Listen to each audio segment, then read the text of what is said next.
اكستراوردينير وربي يرحمه. ربي عطاه. انا كنت ندير معاه لاطورني، انا خدمت معاه، درت معاه بزاف لاطورني. كنا كي ندخلوا ما يسمعوش بينا، سي لا فيغيتي، ما يسمعوش بينا، يبغوا حسني. وهو تلمو اللي كان حنين، كان يحشم باللي زاختيس يدير هاك. وكي طلعت قاعد نجمع في حومده. السيد عنده ريزيدونس هنا، تعرف بلي هنا السيد هذا ربي عطاه حاجه ما نعرفوهاش حنا، يعرفها غير ربي وهو. عنده ريزيدونس 92 في جيبه تاع ديزون، ماشي خلعتها فرنسا، يروح يغني ويجي با بليس. فنان غير محظوظ، غير محظوظ، ولو ان الكثير كانوا يحسدونه في ذاك الوقت القصير اللي دار بزاف تاع الاشياء.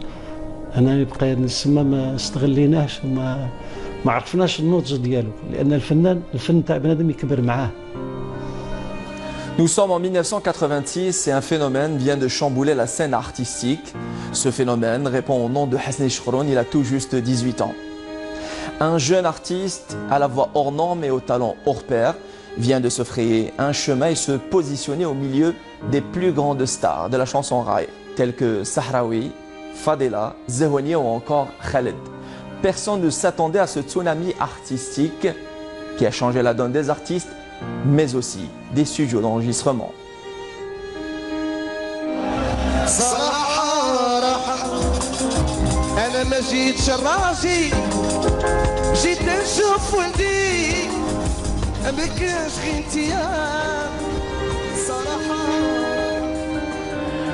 Une ascension fulgurante, un succès phénoménal, de jour en jour, de bobine en bobine et de succès en succès. Hasni s'offre rapidement le statut de star.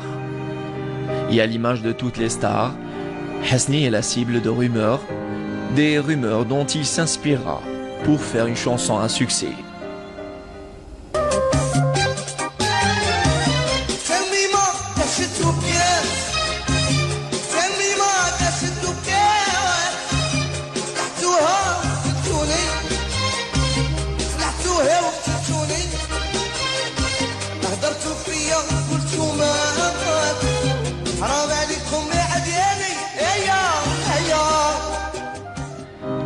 Tous ces titres sont des tubes, le public est séduit et le succès est là. Une voix mélodieuse qui dégage beaucoup d'émotions, celle d'un artiste très sensible. Les mois passent et la gloire est au rendez-vous.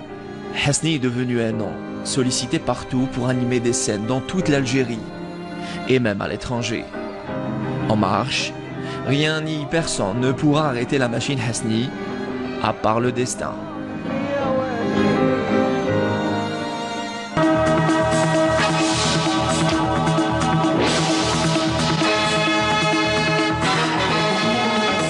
أعلنت مصالح الأمن أن المغني الوهراني شقرون حسني البالغ من العمر 26 سنة والمعروف في أوساط الراي باسم شاب حسني اغتيل اليوم الخميس على الساعة 12 صباحا رميا بالرصاص أمام مقر سكناه بحي قنبيطة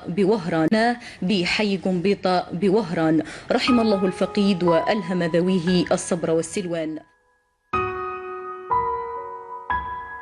Nous sommes le 29 septembre 1994, il est midi, la nouvelle vient de tomber comme la foudre.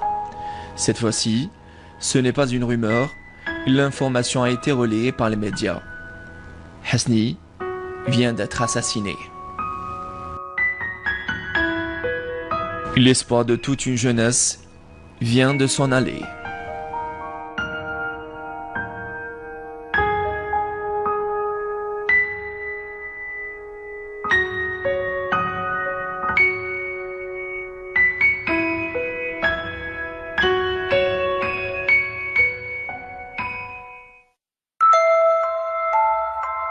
Hasni Chkroun verra le jour un 1er février 1968 au 6 rue Mohamed Ben Miloud à Gambetta, l'un des quartiers populaires d'Oran. Hasni grandira au milieu de ses 4 frères et 2 sœurs dans cette modeste maison derrière cette porte noire.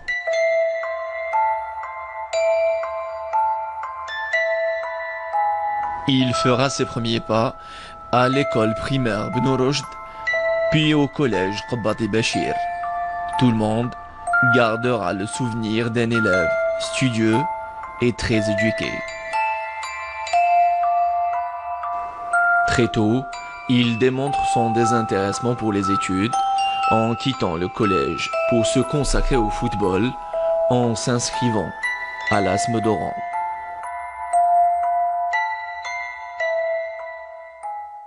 عرفت الحسني في لي زاني 81 82 في البالون. انا جيتي ان جوار دو لازمو ونيتي في لا كاتيجوري مينيم اون بلان سيزون. جابه الشيخ الله يذكره بالخير حمحامي وبندوخه لبنى.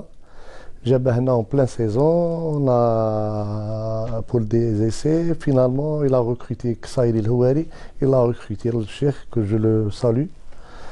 Il a recruté, il a fait معنا كاع لا سيزون. كمل معنا لا سيزون. زاد معنا une autre سيزون ولعب البولا ويلعب معنا البولا ويلعب البولا غايه. يلعب البولا غايه. il aimait beaucoup le football. Même après quand il est devenu chanteur كان داير une équipe تاع انتركارتي كيسموها الآلة. قعدوا يلعبوا لي ماتش اميكو لي تورنوا mois de Ramadan et tout. كان يموت على الفوت. C'était un très bon joueur de foot. Déjà لعب مينيم كادي. كان في لا سيليكسيون دوراني مي كان هاد فيه الله يرحمه ويوسع عليه. وما من كنا نغنوا كان يغني كنا نلعبوا لي ماتش مع لي زونسيان جوار. شي في الوزاني خطره مزيان خطره بن زرقاء خطره مقني كاع لي زونسيان جوار اللي لعبوا كانوا في لا بيريود تاعه. هو كانت في لا بيريود تاع مقني بوكار وهو كان مينيم وما كانوا كادي. لازمو سيتي لو سوفور تاعنا. طون زون طون كونوا خاسرين دي ماتش ويغاليزينا. طون زون طون نكونوا ماتشنين يربحنا. سيتي لو سوفور تاعنا تاع الكلوب تاع ليكيب سيرتو على الاكستيريور. il avait جو دو بي مليح سيرتو لو جو دو تيت. هذه سيتي ان تري بون جوور. كان هو ونصرو في باري. مول الكالا حسني كان فيه يبغي الصوالح تاع بولا. دخل ماغازان تاع بولا شرا تريكو تاع ميلو اسي شرا صباش لي باشرا بالون. نصرو قال له تبارك تلعب بولا تلعبوا لنا. قال له نلعبوا لكم. وحنا لعبنا على النصرو في دار الحياه في من كان يسكن. انا نحموا في رواحنا كنا une ايكيب واحده نحموا في رواحنا. شي قلنا الله يرحمه ويسع بون غلبه غنا بولا. فهمني سيتي لو بونوم اللي يبغي يضحك يبغي وربحناهم 4-0 كيما كان الحال. راه كاين ان كوليغ معنا تكنيسيان فيصل على بالك كانت انا ايكيب كي ابخي بوكو تورنا في وهران كانوا يعيطوا لها الآلة. Il aimait Romario, le joueur de Brésil. Le Romario, oui. Il aimait bien sûr Diego Maradona. C'est ça. Il aimait l'MC Odoro, le Mouloudi Touaran. Il occupait le poste d'avant-centre, un 9,5. On dit ça dans l'argot football, un 9,5. Oui. Pas un 10, pas un 9, mais un 9,5. Donc كان يلعب البولا غايه مي كان يبغي الغنى. طلعت لي بليسير كان طالع عند فرونجا الله يرحمه سعيد في الدروج طاح نتحل هنايا حبس الفوتبول. Cette blessure a priori anodine sera un tournant décisif dans la vie de Hasni. Ce jeune prodige de l'ASMO décide de mettre fin à son petit parcours de footballeur. À vrai dire, Hasni couvait au fond de lui un rêve, celui de devenir chanteur. Les personnes les plus proches connaissaient le profil artistique de Hasni. كان يبغي بزاف الموسيقى كان يبغي بزاف الغناء مي اون لو سافي بارابور هذاك لو بروفيل تاعه كان يغني بزاف ويبغي الموسيقى بزاف اون سافي بلي هذا الانسان يفا فينيغ اتر ان شونتور با اون ستار مي ان شونتور مي هو ربي بغاه ويلي ديفوني اون ستار. دو سون اج جون اج كان قال لي يتمشى حنا نقولوا يدندن. انا يغني من يريح في الطابله يفطر في المايده كانت مايده طبل المغارف يقرقب. سيتي لو بونوم اللي كاع النهار هو داير لومبيونس في الدار ملي كان صغير. تخلي قرا بريمير اني دو كاتريام اني بريمير كانوا يخرجوا رحله كما نقولوا للجان. سيتي لانيماتير تاع لو كار من يروح يلعب الهارمونيكا، يلعب كلارينات، يغني، يطبل. سيتي اللي كان صغير كان يغني.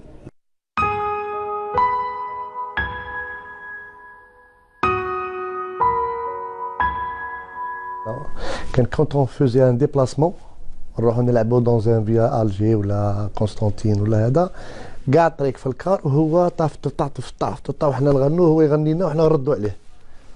كاع لو شومان لا يدير 4 اور شومان 4 اور هو يغني، لا داير شومان 5 اور و5 اور هو يغني، هو حنا نطبلوا له هو يغني. زعما كي لافي لو دون تاع لا شونسون ملي كان صغير كان يبغي يغني. كانت كاينه يوناري بيس، الوغ من يكون مريح برا مع جماعه يطبل في ويغنوا اونسومبل. سيتي كيكو، كانوا جماعه يقولوا معاه بزاف، ولاد حومه ولاد قنبيطه. ومن بعد ولا يلعب في جمعيه وهران اوطون كو مينيم كادي. كان يغني في الحومه. من بعد دخل كانت كاينه بكري ليونجيا، محافظه تاع لونيون ناسيونال للجنس الجيريان. كانوا دايرين ان بتي جروب، يلافي لو 16 هكاك 16. كانوا يريبيتو تما. كان جروب تاع ولاد حومه قنبيطه، كانوا يريبيتو. كان يغني دوبي كان يغني خالد، صوره تاع خالد. كان خالد ذاك الوقت ما كانش كاين واحد اخر. خالد اللي كان باين ولاو يخدموا لي سواري في لي بلاصات، في رمضان، في الحومه، في لي بلاصات، في وهران، بارتو ان بو بارتو في وهران.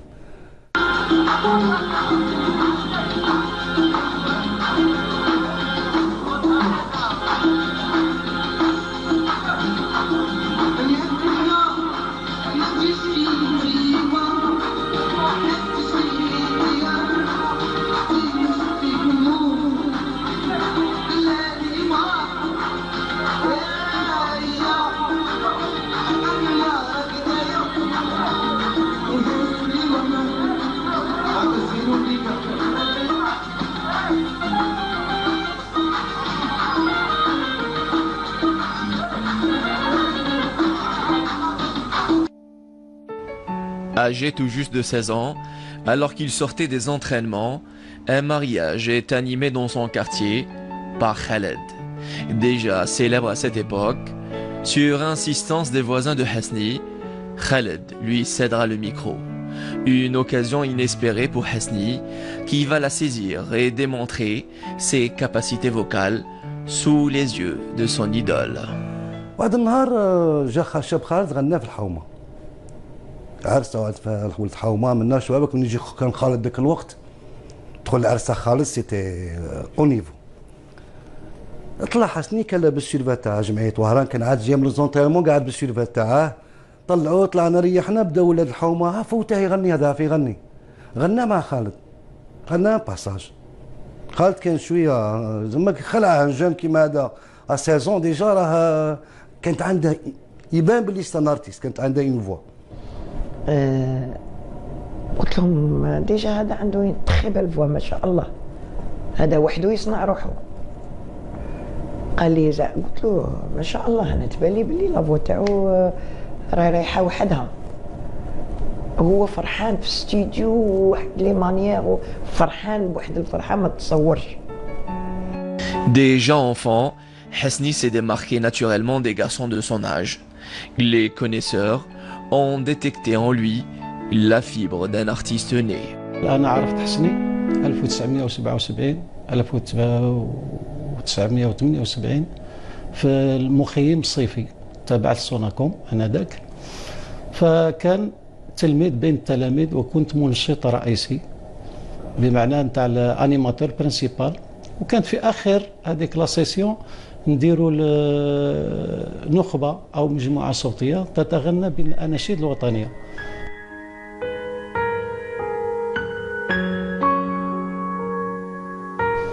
كي غناوها الكل كان هذا الطفل كان عنده صوت صحيح، فارتأيت انه يكون هو السوليست او هو الذي يكون والمجموعه ترد عليه. قمت بتوزيع ذاك النشيد الوطني لصالحه هو. En attendant sa chance de pouvoir se faire connaître auprès du grand public, Hasni, accompagné de son orchestre de musique, chantait dans des fêtes de mariage et assurait des numéros la nuit dans des night clubs à Canastel à Oran. En cachette, car Hasni savait pertinemment que son père Abdelkader allait s'opposer à cela. Mais Hasni, déterminé, va tenter de le convaincre par tous les moyens. روح لي الايام باغي نخدم دخل يخدم الكباري كيما كاع لي زارتيست تاع الراي كاع يفوتوا كيما كان يقول لنا رحمه الكباري سي اون ايكول دو في تشوف فيها كاع لي بدا يخدم في كاناستيل. الوغ ملي بدا يخدم الشيباني كان تري سيفر، شيباني معسكرين بالله تاع تغني لي هذيك خليها عندك ما نهضرش معاك. ولا يجي يخدم من يجي الصباح يفوت ما يدخلش بكري يشري باسينه ولا بيدو يدخل بها للدار كوم كوار يخدم في وزين تاع بلاستيك. روح يا الايام خرجت لا بريمير بوند مع زهوانيه عند ساكريبا. بعد لا دوزيام بوند كانوا بكري يعلقوا لي زافيش في السونتر فيل، زافيش كبار في لي زيركات. شيباني يتمشى في السونتر فيل الله يرحمهم ويسع عليهم. تا هاك شاف هذا قال ولدي دخل عند الشيبانيه تعرف شوابين زكين منا ومنا. الشيبانيه دارت هاك وهاك تعرف لا مامو كي دارها تبدا تكالمت الحاله ولا يخدم نورمال عاود الى شونجي دو بواط. سي لا مامو كي في لو ليان افيك لو بابا. لا مامو كانت فاهمه باسكو توش لي مامون تاعنا توشي لها في الهند بصح توشي لها في ولدها سي ساكري. كاع لي مامون تاع لي زالجيريان سي نورمال. لا مامو كي في لو ليان افيك لو بابا بشويه قال هذيك ولات فيها تاع خبزه تاعه ماش خدام هذه خبز تاعه. لو بابا الى افيك لو طون الى كومبري افيك لو طون صاي ما تنجمش دوك صاي السيد الى كومونسي سا في ارتستيك تو بو با لاريتي. وكون شيباني قال له حبسها كان يحبسها هذاك لو مومون. Un beau jour, Hasni croise sur son chemin un certain Mohamed, propriétaire des éditions Saint-Crépin, un des studios d'enregistrement en vogue à cette période. Mohamed Saint-Crépin lui proposa d'enregistrer une chanson. Ce sera sa première chanson, un duo avec Zehouania.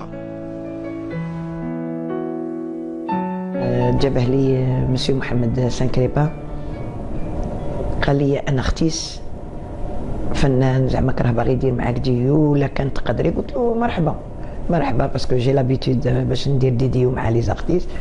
قلت له مرحبا. دخلنا للاستديو. هذاك النهار اللي عرفت حسني انا ما نعرفوش. دخلنا للاستديو جا وعنده واحد الفرحه واحد الضحكه ديجا الدخله تاعو داخل فرحان هذه الاولى ويقارع كيفاش غادي يؤدي الاغنيه لا بروميير شونسون تاعه اللي بدا بها مسكين الله يرحمه. دخلنا بدا يغني وانايا درت جيت محمد سانكريبا. كانوا دي زيديتور واقفين يسمحوا لي اللي ما نقدرش كامل نسميهم. قلت لهم ديجا هذا عنده تخي بال فوا ما شاء الله هذا وحده يصنع روحه. قال لي قلت له ما شاء الله انا تبالي بلي لافو تاعو راهي رايحه وحدها. هو فرحان في الاستديو وواحد لي مانيير فرحان بواحد الفرحه ما تصورش. وكان عنده واحد النظره انسان حشومي يحشم بزاف يحشم إلا هدر ما يتقلقش ما كانش انسان مقلق يبغي كل حاجه زعما كاينه. ومن ديك الساعه دار دي زالبوم درت انا وياه السيد الطالب يا الحمام الغالي درت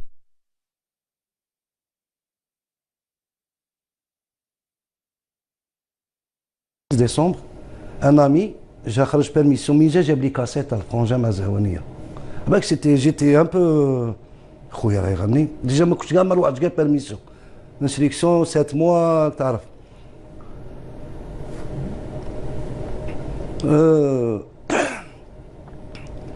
جاب لي كاسيت صح روح جيت هوت مع لاباط وين كان يخدم مع شاب خالد في ومازوزي. افيك لو طون تروازيام بوند صاي ولا لو كاباري سي السلام عليكم.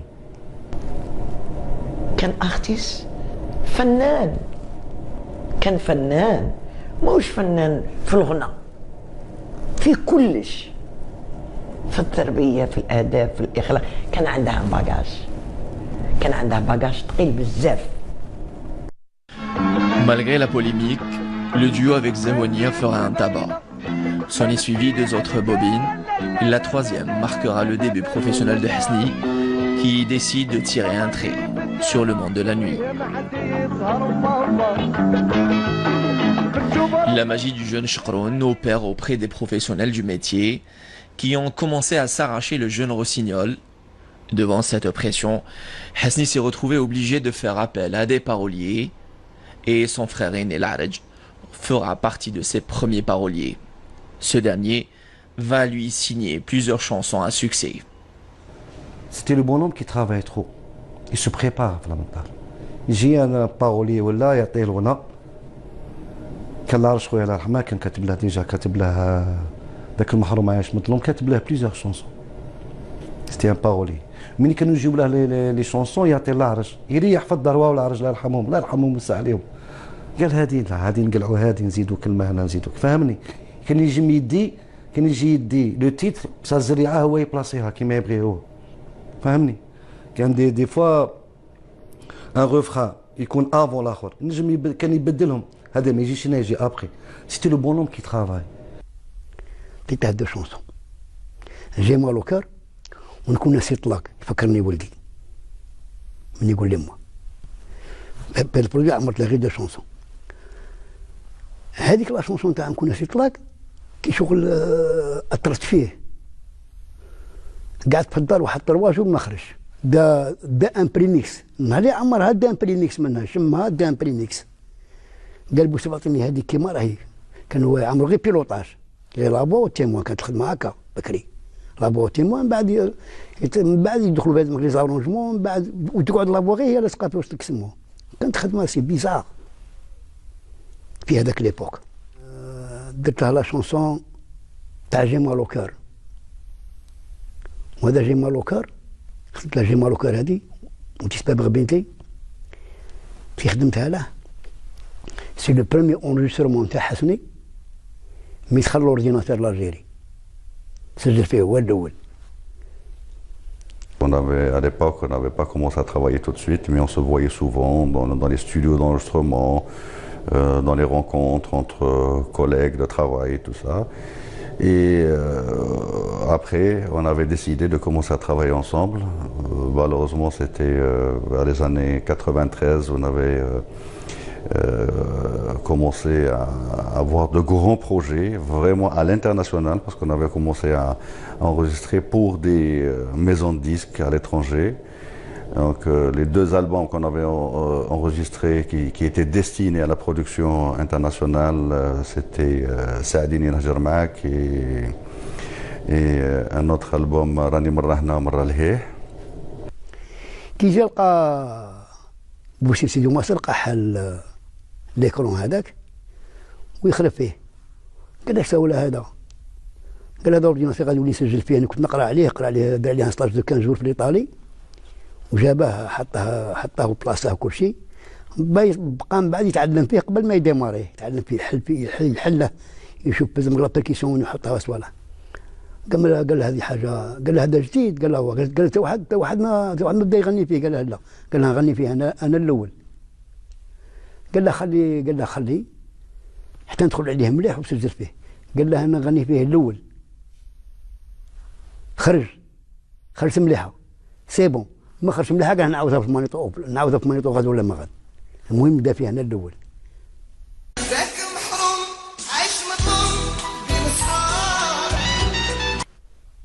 بعد تليفون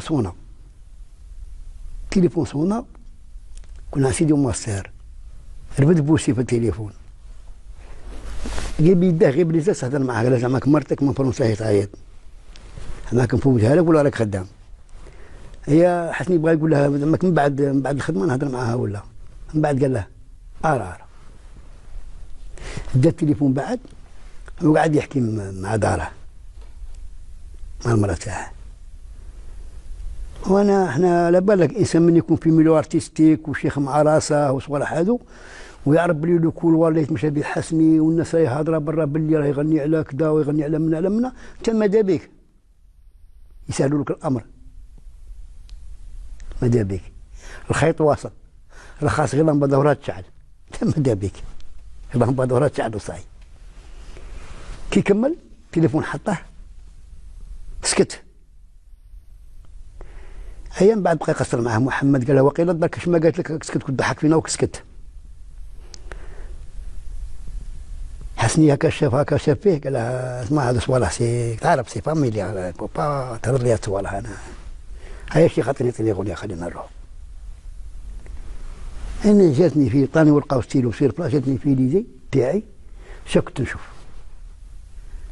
ما كنتش نقرا في ذاك الخبر تقولي لي في التليفون راه كلشي شحال بكيت وبديت نكمل في البيوت 6 مينيت كي شغل راني نغني فيها.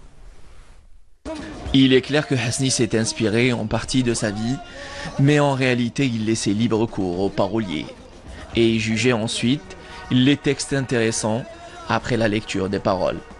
Hasni n'hésitait pas à apporter des modifications. كانوا عنده دي شونسون اللي كان هو يحبهم اداهم بواحد الروح ما تقدرش تتصور. تحس كي كان يدخل الاستديو تشوف واحد الانسان كي راه داخل كانوا يكتبوا له وعلى بالك مام يكتبوا لها هذه اللي نزيدها لك كان هو يزيد ينقي الاغنيه.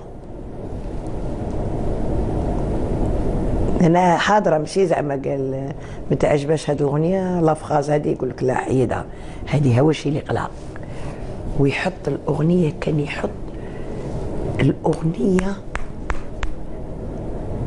نيشان كاري داها هكا وقف هكا شافني نكمل وقف هكا عند راسي شافني نكتب فيها حبس شاف سانكريبان قال له عندك الزهر لما قاشا قلت لي وعندك سيكسي عندك الزهر قال له عندك السيكسي رانا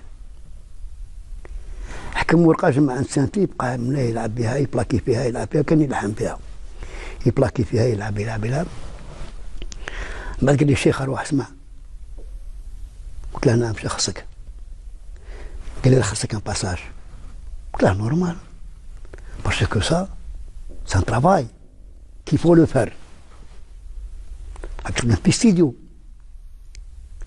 عندك انتيليجونس تاع شونتار كدا تاع كلش ممكن راه يدور قلت له راك نورمال قال لي روح غنيها معايا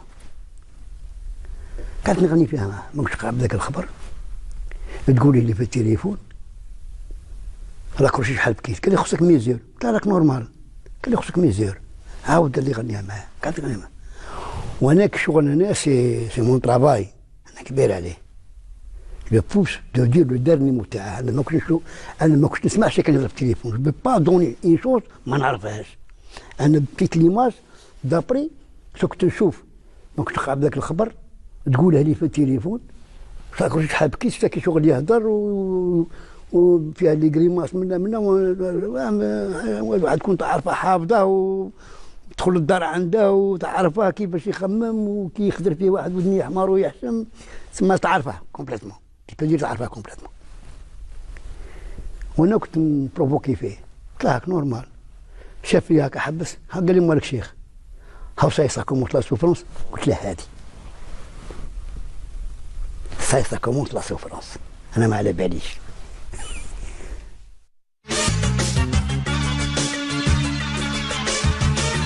Artiste confirmé, Hasni est devenu un nom très sollicité pour animer des scènes en Algérie et même à l'étranger. Pour l'ex-joueur de l'ASMO, le rêve devient réalité.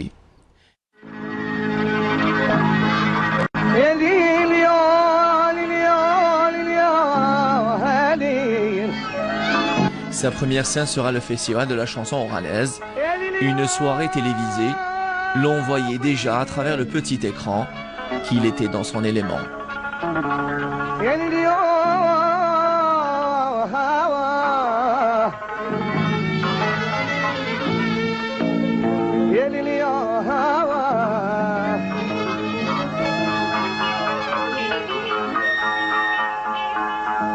لا عارفين هنية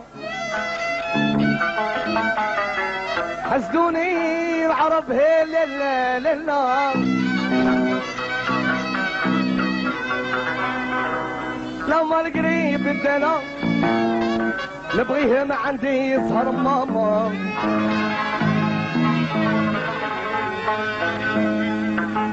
حسنوا عوني واللي جاني نخلي الطهيا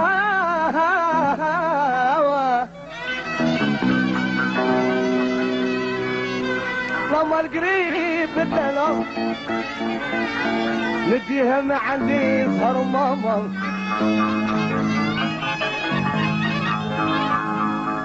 نوك ربي يدير بيني وبينها هي دبلت قلبي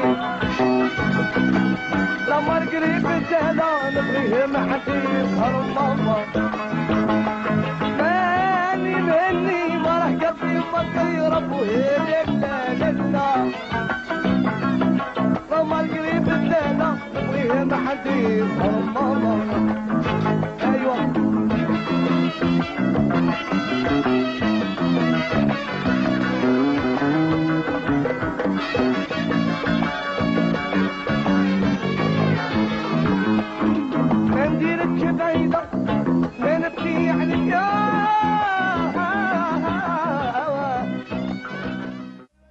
Après le succès fou en Algérie, il veut goûter à l'expérience des scènes artistiques à l'international. Déjà en plein succès, le duo Fadela et Sahraoui sont managés à l'époque par un certain Nordin Gafaiti, avec lequel il voudrait travailler.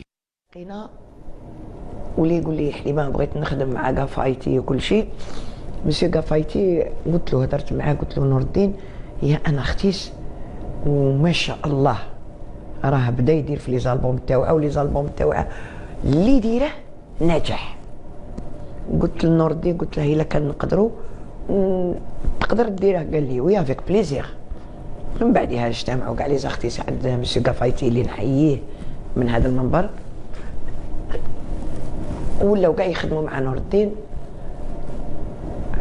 Il voulait s'exprimer ailleurs. Et s'exprimer ailleurs, c'est l'Europe. Parce que moi je lui ai dit, écoute, Hasni, Maroc, Algérie, Tunisie, tu es connu. Mais à l'extérieur, mon ami, il faut du travail. Une des conditions, c'est qu'à l'heure actuelle, il y a Zawania, il y a Rimiti, il y a Sahraoui Fadla qui travaillent avec moi. Si je te demanderais de jouer en ouverture, tu acceptes, point barre. Là, en Algérie, c'est autre chose. Je te fais confiance. Là, demain, je t'appellerai pour chanter dans un camion à Barbès, tu diras pas non. Là, moi, je ne suis pas fou pour te faire passer dans des lieux inédits. Là, ça, c'est les exigences de la profession. Là, si tu veux te faire connaître, il faut y aller. Tu me fais confiance, il n'y a aucun problème. Là, à l'heure actuelle, et ça, il l'a bien compris. Là, à l'heure actuelle, tu es un morceau d'or, une barre d'or. Là, je voudrais te transformer en diamant. Là, wallah, j'ai envie de te transformer en diamant. Boulevard Franck-Mer, je suis passé avec Sahraoui. Et puis, à hauteur du studio de Boussif, Master, on avait Hasni de l'extérieur qui nous faisait signe. Et les gars, salut, salut.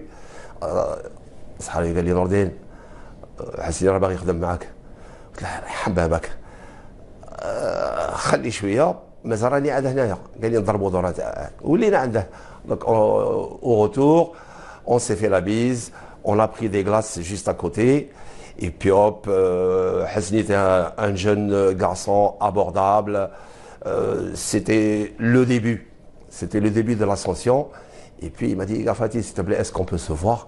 Mais avec plaisir, mon ami. S'il te plaît, laisse dans 2 ou 3 jours et je passerai te voir à Gambetta. 2 ou 3 jours plus tard, je m'étais rendu chez lui et il sortait avec un sourire extra. Là, attends, ça ne va pas être un truc donné, mais il y a des exigences. Là, je te fais lire un contrat, tu regardes de plus près. Et dans une semaine, on va se retrouver et puis on décidera ensemble.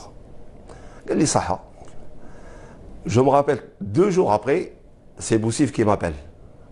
بعدين اروح حسين راه مقلق انا باغي يشوفك. قلت له وين راه؟ قال لي يطلع عنده للدار. صاحبي كي راك غايا؟ قلت له juste dans l'article 7 il y a une erreur au niveau des pourcentages. قلت له c'est 15% et non pas 20%. قال لي صاحبي باغي نقول لك حاجه. انا حسني باغي نخدم معاك انت كافايتي. Ça c'est quelque chose d'extraordinaire. Quand un artiste s'adresse d'une manière solennelle à un producteur ou à un manager, انا باغي نخدم معاك انت. قلت له حسني غادي بصح غادي نتفاهموا. Tu vas signer le contrat. Est-ce que tu l'as fait lire? قلت له tu as le droit de le donner à un avocat ou bien un agent, un conseil pour t'expliquer un petit peu les exigences d'un contrat. قلت له باسكو انايا غادي من الغالب quand je t'appelle نقول لك حسني il y a un spectacle dans 2 mois et demi ou dans tous les cas moi je t'appellerai suffisamment à l'avance pour prendre tes dispositions. Tu ne me réponds jamais بلي ديك لا دات غادي نغني عند جارنا ولا غادي نروح نقلع الدرس نتاعي ولا il y a un ami اللي غادي يدير السبع تاع بنته. قال لي لا كونك هاني. قلت له صح. Sur ce, on a signé le contrat. هو كي كان يخدم مع نور الدين دار نور الدين صاحبه، داره صاحبه، ولاو يتعاملوا واحد المعامله طيبه بزاف، طيبه اخوه. دي فوا الدراهم تاوعه ما يديهمش، يخليهم عند نور الدين يخدم ويروح، ما يقارعش باسكو دي فوا راك عارف لا بابخاس ماشي سهله بوغ، راك عارف. وكان انسان سهل، ما يصعبش عليك ما يصعبش عليك الامور كي يقول لك لا هادي قارع ولا مسكين. كان يجي يخدم ويدير لا تورني تاعه بواحد الفرحه ما تقدرش تصور، ويقول لي غادي يجونا الغاشي غادي يجونا الغاشي. Je me rappelle le jour où je lui ai